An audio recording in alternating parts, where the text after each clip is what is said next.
મારા બધા દર્શકોને મારા બાપા સીતારામ. ભાઈ ગોપાલ ઇટાલિયાની ભવ્ય જીત, આ જીતની અપેક્ષા ના વિશ્લેષકોએ કરી હતી, ના ખુદ આમ આદમી પાર્ટીના કેટલાક નેતાઓએ કરી હતી, ના ભારતીય જનતા પાર્ટીએ વિચાર્યું હતું કે આ હદે આપણો સફાયો કરશે આ ગોપાલ ઇટાલિયા.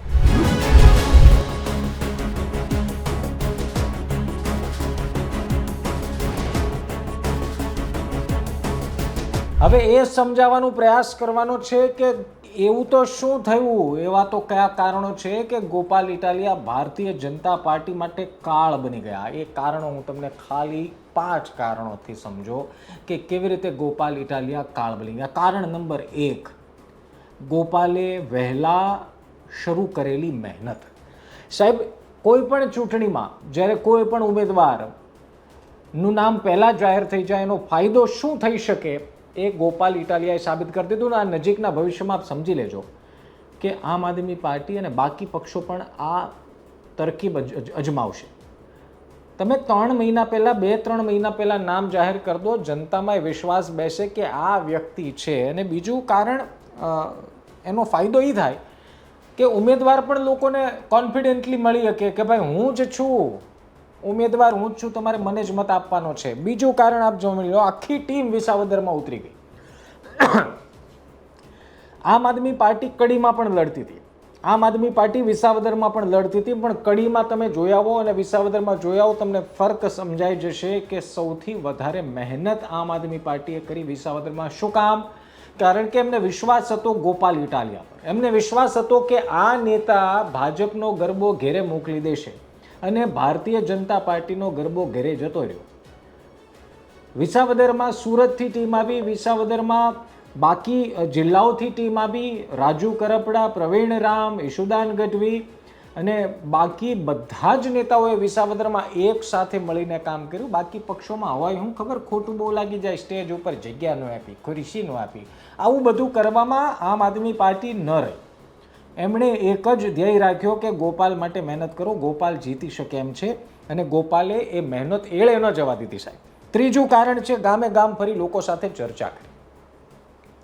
નેતાઓનું કામ ફોટો પડાવવાનું નથી, નેતાઓનું કામ એક જ જગ્યાએથી બાંગા મારવાનું નથી, પેરિસ જેવા રોડ બનાવી દેવાની ડંફાસો મારવાનું નથી. નેતાઓનું કામ છે તમારી વિધાનસભા વિસ્તારના ખૂણે ખૂણે રહેતા લોકોને મળી એની સમસ્યા જાણવી. ગોપાલે આ કર્યું. શું કામ? એને ટાઈમ હતો, સમય હતો એની પાસે, અને ગોપાલે એ સમયને ઝડપી લીધો અને એક એક ગામ ફર્યા, પછી રિવિઝન પણ કર્યું. તમે સમજ્યા?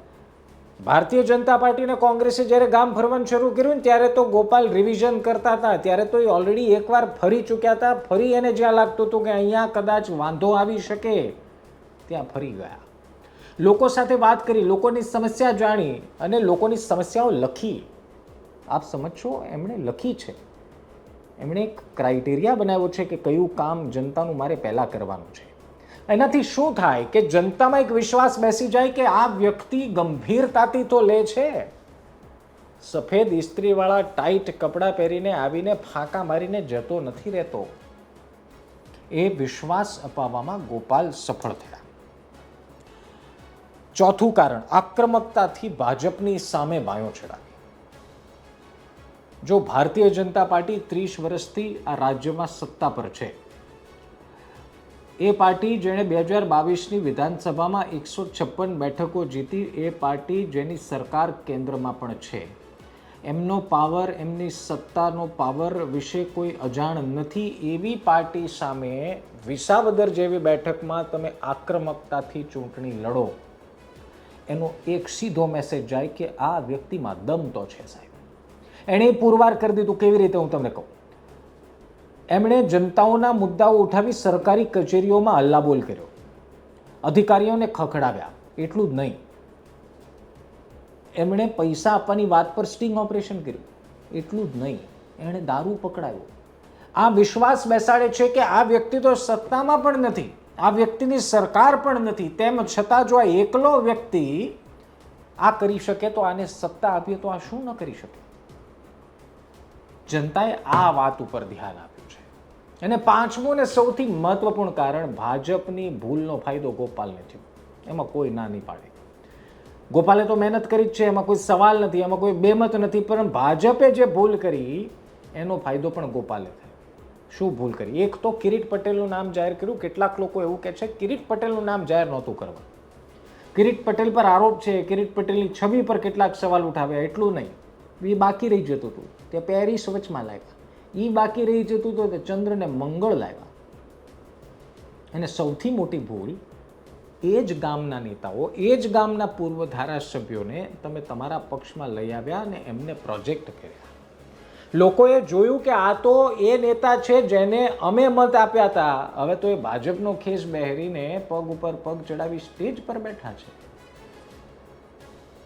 સાહેબ, જનતા ભોળી હોય, જનતા ઇમોશનલ હોય, જનતાને આ મુદ્દાઓ અસર કરે. ભલે તમે ના માનો, ભલે તમે સત્તાના પાવર પર, તમે સત્તાના જોર પર જે કંઈ પણ વિચારતા હો, પણ એક વાત આજે ગોપાલ ઇટાલિયાએ સાબિત કરી દીધી છે કે જો જનતાને પક્ષમાં લેવા માટે મહેનત કરો તો જીત સરળ બની શકે.